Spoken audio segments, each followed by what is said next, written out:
Hi everybody, again welcome to our webinar Modern Attacks and Defenses with Microsoft Defender for Identity and Azure Sentinel. As mentioned, we will recording today's session and share with you in the upcoming days. Please feel free to submit your questions or any comments in the chat window, please.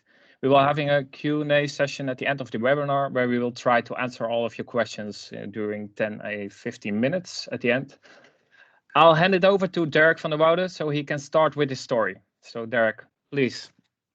Go ahead. Yes, thanks, Bram. People are still entering the meeting, so let them admit. So first, let's start with a disclaimer.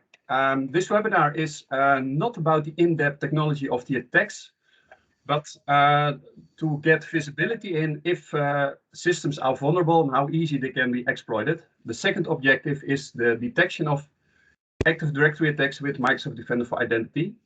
The Q&A at the end is also about Microsoft Defender for Identity. The whole team is in the call from what I saw.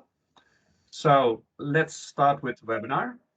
So attacking modern organizations and detecting with Microsoft Defender for Identity and Azure Sentinel. Now the presenters of today are Naim, Senior Product Manager for Microsoft Defender for Identity, Raymond Roethof, Red Team Lead at Netscaper, Thomas Verwer, CBO and founder of Netscaper, myself, CTO of Netscaper, and the MDI team. The agenda for today, Thomas will start with a brief introduction of Netscaper, followed by Daniel, who will do the introduction of Microsoft Defender for Identity. I will do the Petitpotam attack. The ADFS attack will be done by Raymond. I will do a multi-source attack, and at the end there will be a Q&A about Microsoft Defender for Identity. With that, Thomas, please. Hi there, everyone. Thank you all for joining our first webinar, our webinar debut, actually. I'm Thomas, I'm the founder of Netscaper, and I want to thank you all for taking the time and liberty for being here with us in such a busy time. So I will just use a couple of minutes to tell you a bit about who we are and our journey. As some of you know, our company Netscaper is actually derived from two words, Nederland and Cape Town, being our offices right here in Amsterdam and in South Africa in Cape Town. And it's a verb because we marketize our platform, our MDR platform, like that. So today, our Red Team lead, Raymond, will take you through the latest identity-driven attack techniques, and together with Derk, show a recent zero-day. Over to what we consist of. Really quickly, our Managed Detect and Respond platform is a combination of the Microsoft Defender for XDR, the Azure Defender for your data center assets, Azure Sentinel as the single pane of glass, and the beating heart to connect all the dots. And last but not least, very nice, and which might be a topic for our second webinar, Azure Defender for IoT and IoC. A little bit about the flying airplane, which we're in, because we've actually been flying this plane for nearly 1.5 years now. And we actually daily and weekly continue to develop and add new use cases and intellectual property to our platform. We do that sector-based from large clients in the FSI sector and in the retail sector, and we try to add that and that unique, I would say, hunting capabilities for our other clients. We do that in a full agile Scrum approach through a product backlog with sprint planning and as such to make sure we have a full CI/CD continuously developing platform. This platform then, as just shown in the earlier diagram, consists of the Microsoft 365 E5 XDR products and the Azure Defender and Azure Sentinel. Moving towards what we think a good security operations center should consist of. First of all, it needs to be intelligent, threat-led, using the Microsoft Threat Intelligence and the open source threat intelligence. But most importantly, it needs to be automated. When you have deemed it a true positive and you are sure that a breach has occurred, it should be possible to do an automated response with the Microsoft products within E5 or potentially within Azure, like playbooks and such.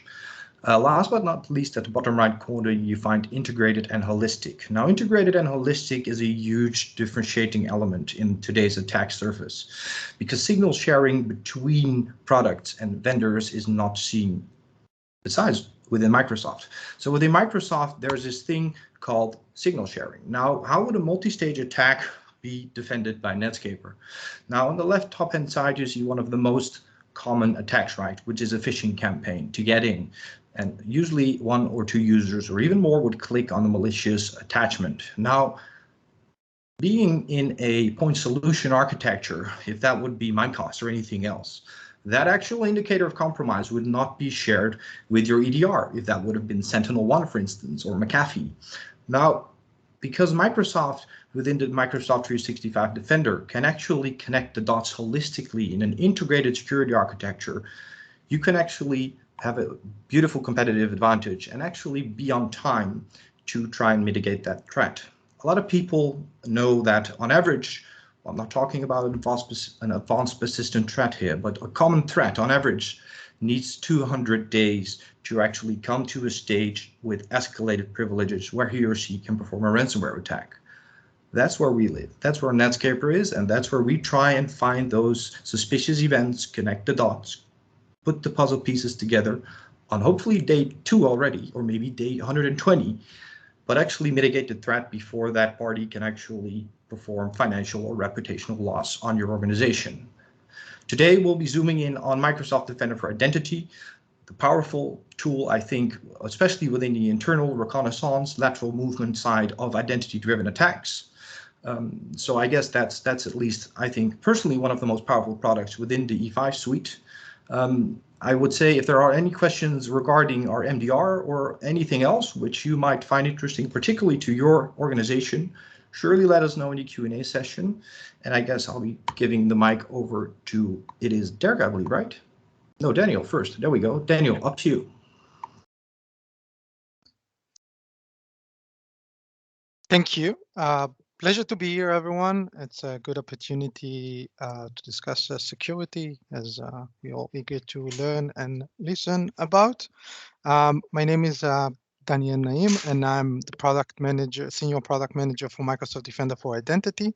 I lead the security offering, the alerts, everything that is related to the post breach aspect of the product. And I'm very excited about today's session so we can learn about what is Microsoft Defender for Identity. I know some of you have already prior knowledge about the product. So we will start with a little bit of introduction, and then we'll go into a deep dive of certain attacks and 0 days that have been discovered recently that Derk and Raymond will show you. What I'm want to start with is explaining what is the role of Microsoft Defender for Identity when it comes to securing your networks. Basically, all of you are familiar with the user concept in your organization that can be managed by Active Directory, which is a platform that allows you to manage your resources in your organization. Obviously, Active Directory is a product that Microsoft released a long time ago, and the future is heading towards moving everything to the cloud with Microsoft Azure Active Directory, AAD, and we see more and more customers are going towards this approach with either moving completely or in some sort of a hybrid solution, hybrid infrastructure in their environment to include both Active Directory and AAD to manage their users and let alone the applications and resources. What we also find out is even though the trend is to move to the cloud, we are still seeing attacks and campaigns and red teamers and activists that are trying to target the legacy servers of Active Directory that are manipulating users and identities in order to gain access and perform all sorts of activities in the network against the Active Directory, against the so-called legacy infrastructure, including Active Directory or ADFS, and not just the Azure Active Directory, which is the more modern one. Although Microsoft's approach is to encourage moving to a cloud approach, we are still in our hearts to defend the Active Directory as long as it's surface for attackers and as long as it's being used and the ROI, the return of an investment for attacking it is high, we will still be there to defend it. And this is where Microsoft Defender for Identity comes into the picture. Basically, it's a product that protects the identity entity in your organization, whether it's across the domain controller and the Active Directory or the ADFS. You can see a brief overview about the Microsoft Defender for Identity architecture. Let's talk a little bit about the components that you can see here.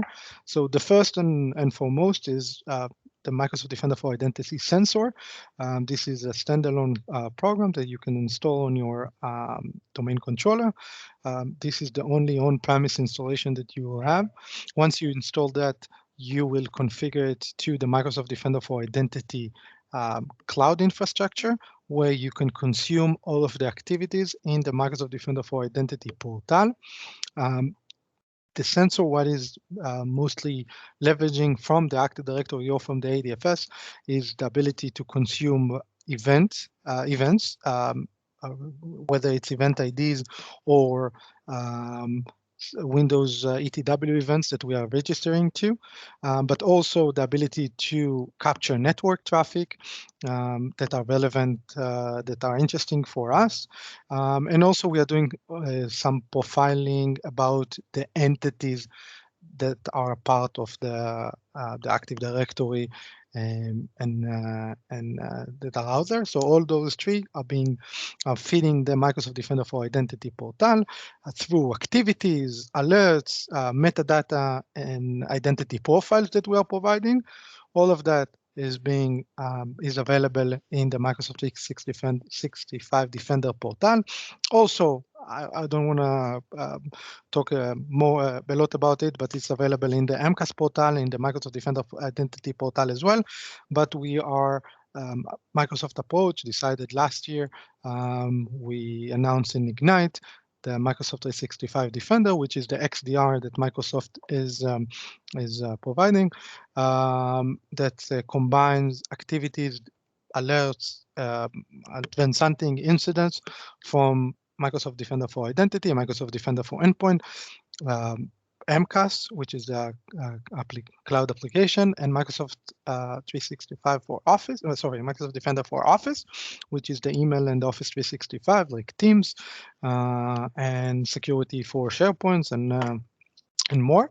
And all of that can be consumed in the console experience of Microsoft 365 Defender for your convenience. Let's talk about the value that Microsoft Defender for Identity is providing. A little bit of an overview here.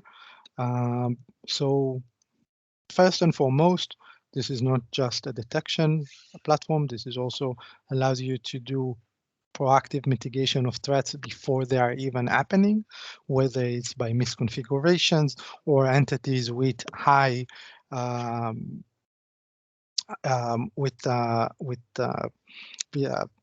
permissions that they shouldn't have, or sensitive users that can be manipulated easily, and allows you to understand what is going to be the breach of the scope of breach in case something will happen, and allows you to reduce that in the future.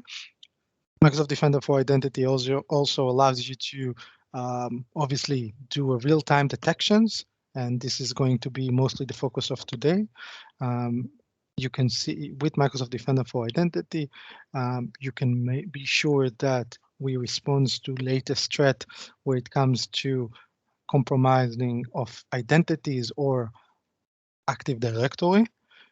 It is important to mention that the Microsoft Defender for Identity, in order to easily understand what it does, it protects the Active Directory from two aspects. One of them is from it's a surface for identity, but also it's a Windows server in your environment. And when I mention Active Directory, I also refers for the ADFS as well. Obviously, detections are only part of the security offering. You do need to allow good use of investigation and understand what is the user, what can happen to a certain user, and do advanced hunting and correlate the data from different resources, sources like Microsoft Defender for Endpoint, as I mentioned. The last but not least is the ability to do response actions as a result of something bad that happens, whether it's an alert or a user with high privileges that is being manipulated. Responses actions like the ability to disable the user or to require the user to change his password on his next login, or to remove the user from a certain group that he shouldn't be in, whether because you got an alert for sensitive user was added to a sensitive group, and you can revert it easily from Microsoft Defender for Identity with the product. It is important to mention this feature. The response action is within some certain of a private preview now, and should be available by the end of next month for all of the users. So if you are using Microsoft Defender for Identity and you haven't found it yet, stay tuned. This is going to be live within the next few weeks, and we're really excited about that. Enough talking about what it can do. Let's see how it works, and over to you, Derk. Yes, thanks, Daniel. Let me share my screen now. So let's do the first attack, the Petitpotam attack. So let's go to the next slide. First of all, credits to the security researchers that made this attack possible. Lionel for the Petitpotam proof of concept, Will and Lee for the Abusing Active Directory Certificate Services white paper, and our fellow Dutchman, Derk, for his contributions to the NTLM Relay X Python script. Now, besides being a nice cartoon about hippopotamus, hope I pronounced it right, the Petitpotam NTLM relay attack exploits two vulnerabilities. The encrypting file system remote API, the CVE 2021-36942, and the Active Directory Certificate Services, and the web services seen in this screen. Now, the NTLM relay. Using NTLM relay, an attacker can impersonate an inbound NTLM authentication victim user. While impersonating the victim user, an attacker could access the Active Directory Certificate Authority web interfaces and request a client authentication certificate based on the machine certificate templates. Now, I have to say that the Microsoft August update blocks the Petitpotam NTLM relay attack. It also blocked it in my real life demo, so luckily I did the recording. So let's go to the attack itself.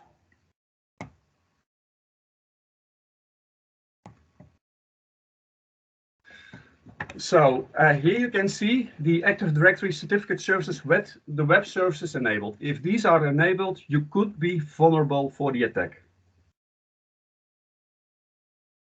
Now let's first verify we have a domain user and try to access the domain controller on the C drive remotely. Now we have an access denied because, like I said, we are an authenticated domain user. Now let's start the PSPKI audit. It's a PowerShell toolkit to audit vulnerable Active Directory certificate services. Advised to run in your environment to see if you are vulnerable for the attack. Now let's start the audit. And we can see in the misconfigurations that ESC8, which is the NTLM relay to ADCS HTTP endpoints, is available. And a machine template is also vulnerable for the attack. Now let's start our Kali Linux machine. First of all, let's start the NTLM Relay X. It's a listener and relayer for NTLM protocols. Now first get our attacker IP address. It's a .51. Now let's use Petitpotam, which is a proof of concept tool to force a Windows host to authenticate to other machines via the Microsoft Encrypting File System Remote Protocol. Now here we can see there's a certificate issued. So let's copy the base64 string. Quite a long string. Let's copy, and first let's verify that we indeed get a new certificate issued. So we see 16, if we do refresh, we see number 17. So that's the certificate we are going to use. Now going back to the Windows 10 machine, first of all, we are going to use the tool Rubius. Now, Rubius is a tool to abuse Kerberos, and it's nice to mention it's from the same author as the PS PKI audit toolkit. Now, the ask TGT action will build a raw TGT request traffic for the specified user and the certificate key we just compromised. Now, let's paste it and use the PTT flag, which will do a pass the ticket and apply the Kerberos credentials to the current logon session. Now, here we can see we got successfully imported a ticket. Now with that ticket, we can go to Mimikat. And first, let's do a DC sync. DC sync is an impersonation of a domain controller to retrieve NTLM hashes via domain replication. Now we can see, for example, Kerberos NTLM hash in which we can do a golden ticket attack. But for this, we will use the administrator hash and do a pass the hash.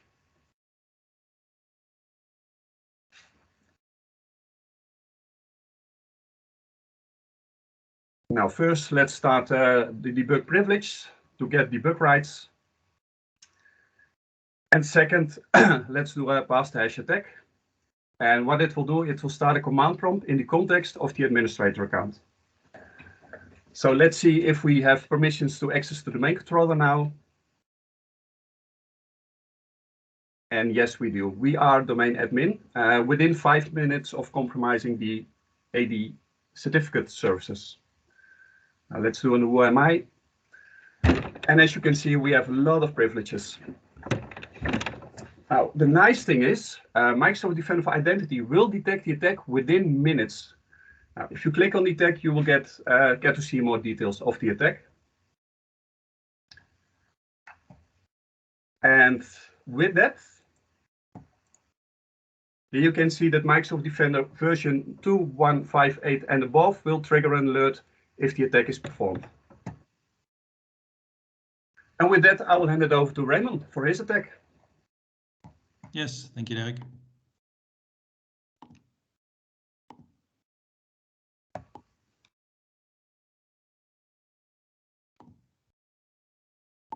So, before I'm showing the demo, I want to give out some credits as well. First of all, Sean Metcalf for discovering the attack, and Doug Beanstalk for creating the tools which makes this attack possible. If we look at the architecture in my demo environment, we have a federated services. In this example, I'm using Microsoft 365, and we have a user who connects to this federated service using a browser. And when there's a federation using ADFS, on the on-premise environment, we have an ADFS server and a domain controller. And what happens is that the user tries to log into the federated services. In this case, it's Microsoft 365, and he logs in with the user@domain.com.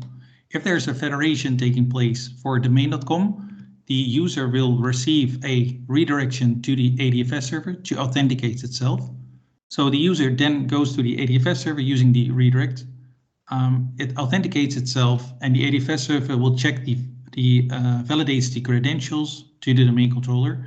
And if everything is accepted and well, the ADFS server will encrypt a security token for this particular user and will send the security token to the user, which the user then uses to log into the federated service. In demo environment, I also have a attacker machine. There are two basically, which I'm using to perform the attack. And there needs to be a sync between the on-premise environment to Azure AD. It can be Azure AD Connect or Azure AD Cloud Sync, but the account needs to be synced to the cloud. So if we zoom in at the security token, we have the ADFS server on premises and we have the domain controller. and the encryption is taking place using a certificate. This certificate is located on the ADFS server. Unfortunately for the attacker, the certificate is encrypted. It's encrypted on the ADFS server. It can be found in a base64 encoded string within the Windows internal database or the SQL server, depending on the installation of the ADFS server. And it needs a key to decrypt the certificate. This key is called the DKM key, the distributed key manager key, which is used to decrypt the certificate basically. But to be technically correct, there's some key derivation taking place from this DKM key, which creates an AES key, which is then used to decrypt the certificate. So for an attack, you need basically two things. You need this base64 encoded string, the encrypted certificate, or it's a PFX file container, which contains the certificate and the private key, but let's call it encrypted certificate. And the attacker also needs the DKM key, which he can then use to derive another key from and to decrypt the certificate. I am going to do a live demo, so I hope the demo gods are with me. I need to share another screen.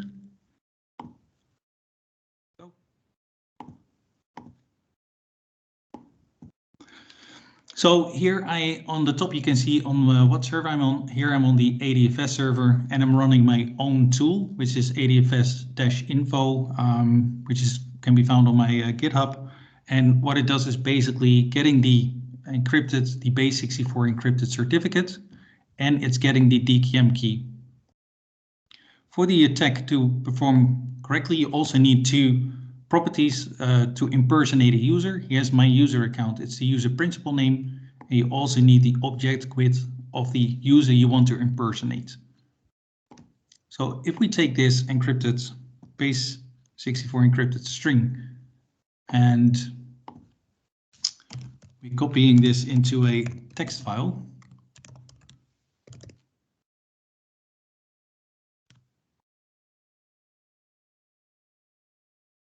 and we do the same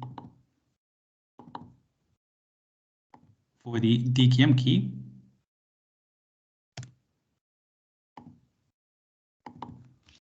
And yes, I am using Nano. And to answer the most asked question, probably late in the Q&A, I do know how to exit the VI editor, but now I'm just using Nano. Copying the DKM key. And what needs to be done, you need to decode the base64 encrypted string into a binary form, which is the encrypted PFX file.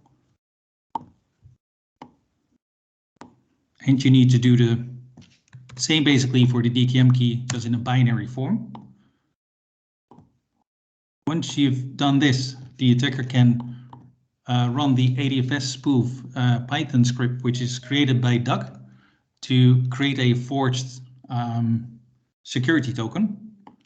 What you then can do is copy the security token and using burp to send the request to Microsoft 365. And with some burp magic, you can copy the request. And I'm starting Edge in private window to be sure I'm not logged in. And here you can see I'm logged in without a password for this user, where you can see I can impersonate any user which is synced from the on-premises environment to the cloud using this attack.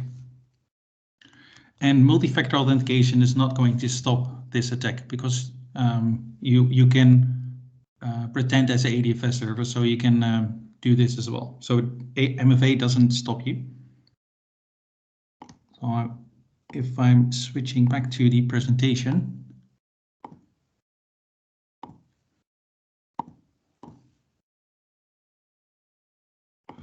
here you can see the detection within Microsoft Defender for Identity. So the alert is suspected ADFS DKM key read, which is found within Active Directory, which is used to derive the key to decrypt the certificate.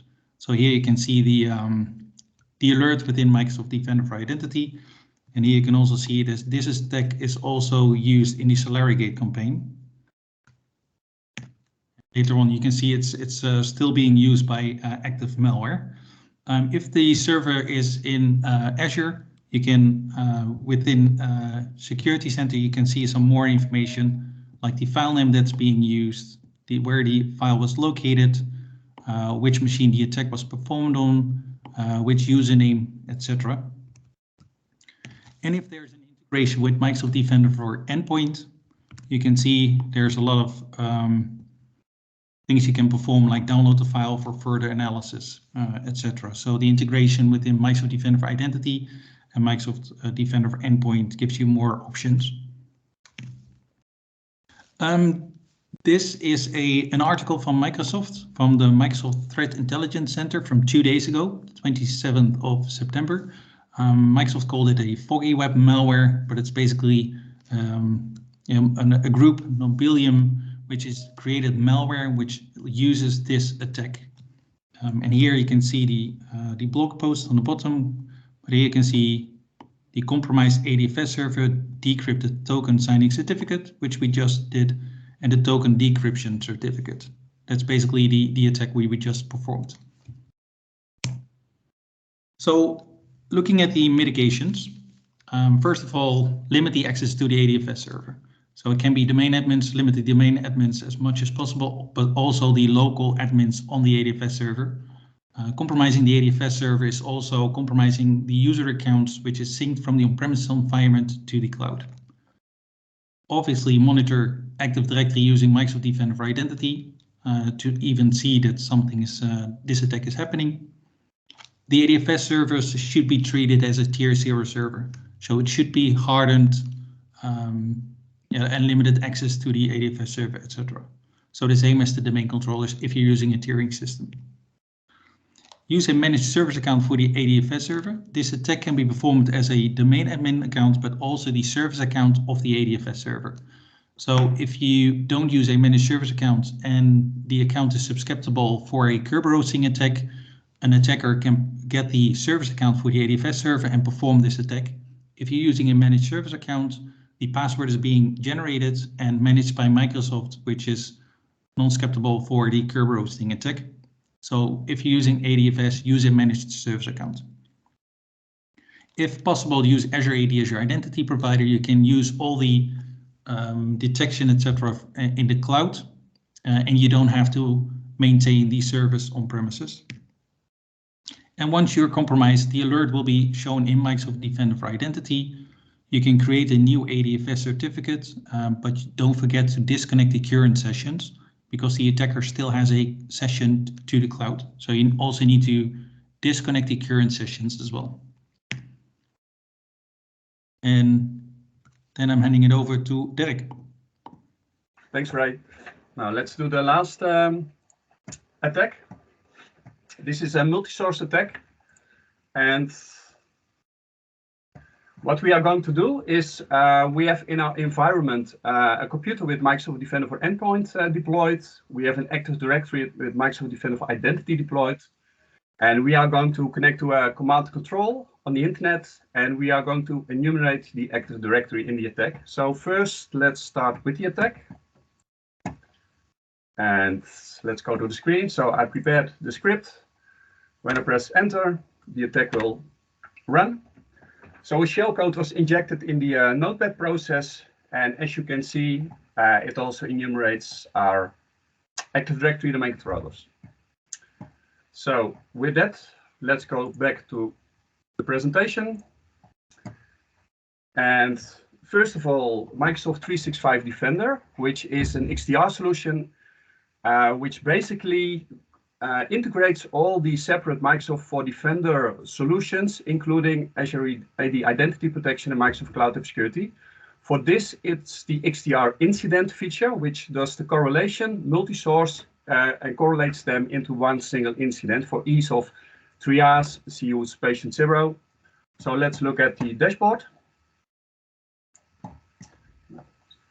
First of all, it's nice to see that if you look at the Microsoft Defender for Identity, the old portal, we only see the user and IP reconnaissance alert. But going to the new portal, the Microsoft 365 Defender portal, we see there's a multi-stage incident which combines the identity alert, but also the endpoint alerts. Now, clicking on the incident, we see more details. For example, we see the timeline, which alerts the entities, so the devices and the users, evidence and response, but also there's a very nice graph included for a graphical overview. Azure Sentinel has a feature called Fusion, and basically it does the same as the XDR. It correlates different data sets, different incidents, also non-Microsoft data sets into a single incident. Now, looking at the Microsoft 365 Defender Data Connector, first of all, it's a bidirectional data connector for incidents. So if I close an incident in portal 1, it will be closed in portal 2. And second, it's a unidirectional raw data connector to ingest the data into the Azure Sentinel workspace. Now, let's go to that portal. Now, going to Azure Sentinel, we see we have a multi-stage incident also consisting of multiple alerts, 4 in this example. Now, going to the full details, we also see the timeline. And what's really nice to see is the graphical overview of Azure Sentinel. It's much richer compared to the Microsoft 365 Defender, and it will be even bigger if you ingest and correlate more data, Microsoft and non-Microsoft. So this was my demo and presentation on the multi-stage attack. And with that, I would go to the Q&A, but I have to admit, I did very nice dance to the demo gods, but not to the team chat gods. So I will try to disable and enable the chat again to see if it works. So bear with me. So let's disable it, click save, and let's enable it, click save. I get it done, but if it doesn't work. Yeah, Derek, it looks like we are facing still issues with the chat window. Yeah, so Teams is not working at the moment. Now I see someone typing, so. Okay. I cannot type, but if other people can type, we can try. That's good news, right? Maybe it's only for the presenters. There seems to be a bug within Teams that us presenters can't type. So it seems that it's just, well, it works for the attendees. Right. So we can proceed with the Q&A. Back to you, Derk. Yeah.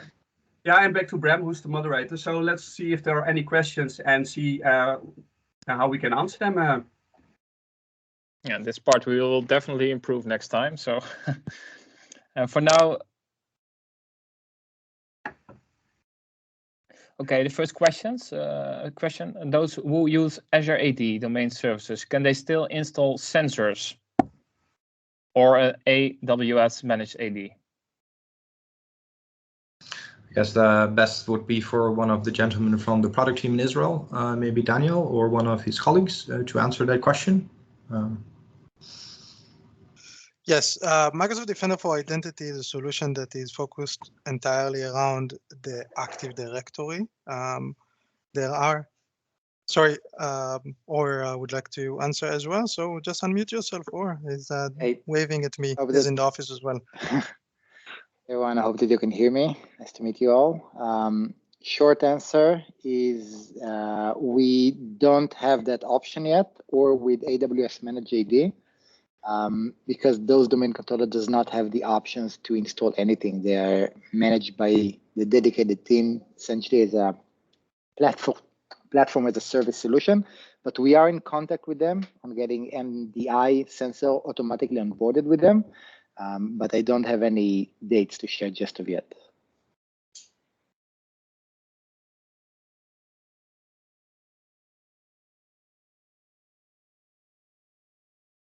In regards to Microsoft Push AWS, please help us. The response that we got from AWS is that they will invest basically based on customer voice.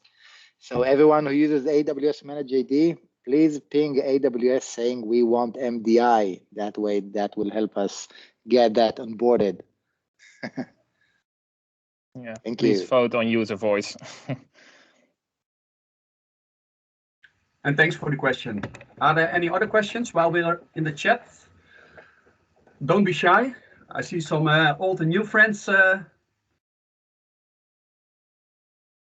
So in the meanwhile, for the ones who joined later, we will share the recording in the upcoming days. After this webinar, we will make sure you guys can watch again and see the demos of Derk and Raymond again. Have you come across any attacks using PTA? Derk, perhaps for you? I haven't, but maybe somebody else can answer in the call.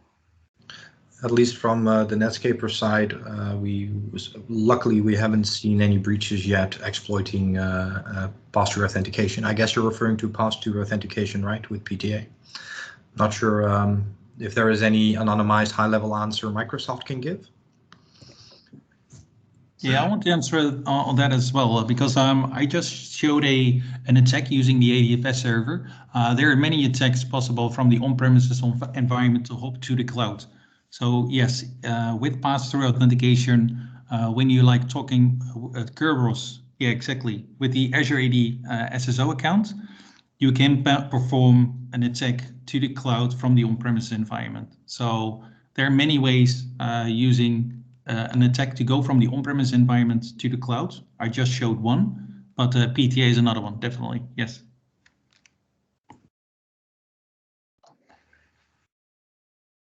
So in addition to that, Raymond, does Defender for Identity detect Azure AD SSO accounts silver ticket attack? I know the attack, which I just is basically the Kerberos attack. I'm not sure if it's detected, to be honest, within MDI. I think the program manager, program team. Yeah, silver ticket attacks are not yet detected by Microsoft Defender for Identity exclusively, as it requires us correlating the data from different resources, like the application application activities from MCAS, and we're working on it. As of right now, only golden ticket attacks are detected by, not only, but in terms of tickets, silver tickets not yet. Okay, thanks, Daniel.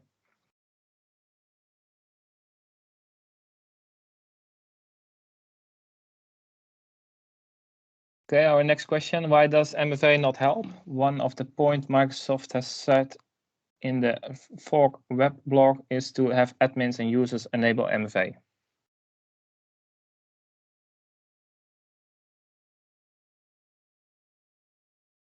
Can Microsoft please share why MFA can be bypassed in such attack? Daniel, perhaps this one is for you. Raymond, I think you mentioned that even multi-factor authentication will not help in the DKM key attack. Do you want to explain why? When Raymond unmutes, I think it's the same as because you have the ticket, and the ticket, same as, for example, legacy authentication, it just bypasses your MFA conditional access policies. But Raymond, can you? Yeah, I heard a doorbell at Raymond's side, so I guess that was Raymond. So that's live working remotely due to COVID. Maybe we can park that one, and we'll get back to that later if Raymond comes back online. In the meanwhile, will Lohan risk-based conditional access policy detect this? Yeah, that's part of that previous question.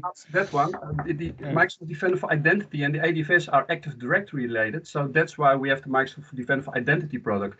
These type of alerts are Azure Active Directory related. So I don't think so, because it's different directory platforms.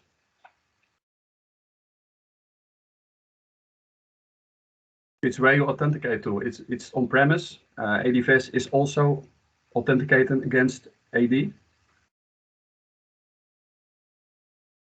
But the real answer comes from Raymond when he's back. Maybe we can park. I'm back. I'm sorry. What was the question? So the question, I'll take it, Derk. The question was with the attack and the compromise you demoed, you mentioned this attack also bypasses MFA ticks.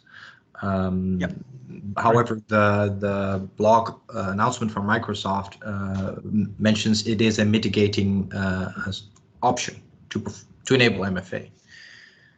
Yeah, that's correct. But Doug Beanstalk, there are ways where you can say just authenticate, because you can use strong authentication to perform this attack as well. So multi-factor authentication and enforcing this user conditional access doesn't work.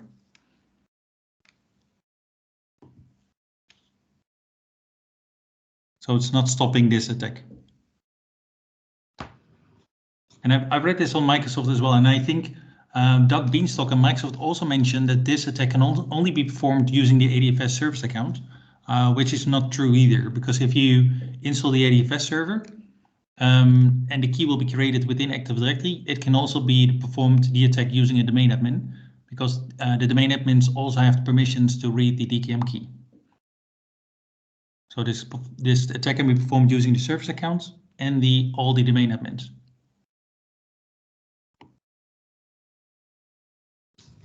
Okay, thanks, Raymond. Yeah, and the last answer, like just guessing, probably MFA is bypassing the forging inside the corporate network account is true claim. That's true. I think Doug Beanstalk is going to talk about this very soon, about this attack. But yeah, you're right. Okay. One question coming in from Arjen Furster, 7P. Is it possible to filter out OUs? Oops, I was reading it from my phone and now it got stuck. Got to be happy with the buggy Teams now and then. There we go. Here it comes again. Is it possible to filter out OUs or users for Defender for Identity? For the case not all AD users have an MDI E5 license. Is there filtering to MDI? I don't believe that's performed by MDI, right? Not sure, Daniel or Derk, Raymond, anyone? Yeah, it's not. I know all of the E5 security products can be scoped nowadays, because MCAS couldn't. It was also a tenant-wide license. Now you can scope it if you want. But MDI you cannot, but still your whole Active Directory is an attack surface. So I don't know if it's coming. Maybe Daniel could answer it. It's in the long roadmap, but not available right now. And I maybe question to you, Daniel, also. If you have an Active Directory with users, but also service accounts and admin accounts, do you need a license for everybody or just for the users / warm bodies that have the E5 license? I like the warm bodies description. So effectively, yes, we cannot scope to just a subset of the environment, and we only require licensing for the actual users. If you have 1 million service accounts, that's included already. Great, thanks. Okay, another question here in the chat. Can MDI detect session replay attacks? Question for Daniel. Yes, some aspect of it can. I'll link into. I'll try to make the teams work and send a message with the actual link to some of the alerts that can trigger by running that. Okay. Question from Mikael. I will answer that one. Are there plans to have these webinars on a regular basis? Yes, this is our first one. It's basically our tryout. And can attendees and followers give input on the topics presented? Of course, we will discuss them internally. Yes, thanks, Mick.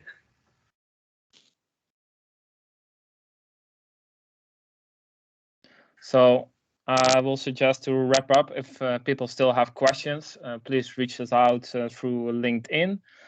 So feel free to share your feedback, any comments with us on LinkedIn as well. As mentioned, we will share the recording as soon as possible. And I would like our speakers of today, Thomas, Derek, and Raymond, and especially our guest speaker, of course, Daniel. Thank you as well for your input during the session and answering the questions we received. So hopefully you enjoyed this session, and see you all back in our next webinar. And of course, you can suggest any topics on our LinkedIn account. So follow us and make sure you will attend our next session. Thank you for now. Thanks all. Bye-bye. Oh, Thank you all. Cheers. Bye-bye. Thank you.